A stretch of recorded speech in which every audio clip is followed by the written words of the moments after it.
Alaska is a particular area that's a lot of interesting fires in Alaska because it's such a different topography. We flew out to a fire on the Seward Peninsula and jumped the fire there, and it was probably about 7 miles long, but about 30 feet wide. You know, you could see people on the other side and wave to them, you know, and you're beating it out with, you know, burlap sacks that have moss in it and these spruce boughs that you cut because it's all swampy. It's just really burning over the top of this tundra. It's just an amazing thing. You could be knee deep in really a bog and the fire's burning over the top of it. Just all the dry stuff that's on top. It's an interesting place, and you can get million-acre fires up there. One time I remember we were demobbing the fire on one side of it, and they were jumping the other side of it, you know, with other jumpers. It's just a kind of a crazy place. I know it's probably changed now a little bit. They don't jump. They're a little bit, I wouldn't say better, but they're a little more economic, I think, as far as the fires that they jump. You know, maybe a limited attack at a certain time of the year. But we jumped into Canada.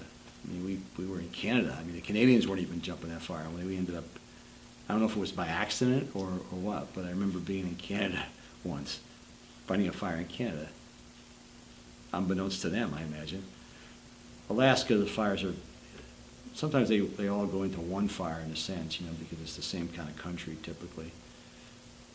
But mostly up there, you remember because there's tons of mosquitoes.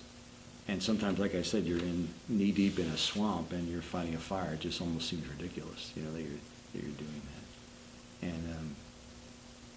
And sometimes many of the villagers up there are used for fires.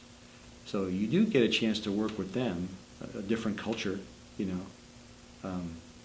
So that's kind of interesting, you know, to see these little villages all scattered over this big, huge area. You know, it's like 2.5 times the size of Texas. It's neat to meet those people and see what kind of culture they have. And it's a different place, you know. It's not very populated for its size, and it's so massive. It's kind of funny. They had a tradition up there where they wanted you to be on a fire call as a jumper. That 6 minutes, within 6 minutes of the call, your wheels should be up in the plane. You should be heading out to the fire. And so that's what we got. We had to hurry up and make sure we get that 6-minute getaway. But what was funny was that it was such a big state is you'd get away in 6 minutes and then you'd fly for 2.5 hours. I mean, so it almost seemed as if, what's going to matter if it's 8 minutes, you know, I mean, 8 minutes or 9 minutes here. I got a 2.5 hour flight to get out to the Seward Peninsula or something like that. It just seemed kind of funny, but Alaska is kind of its own environment.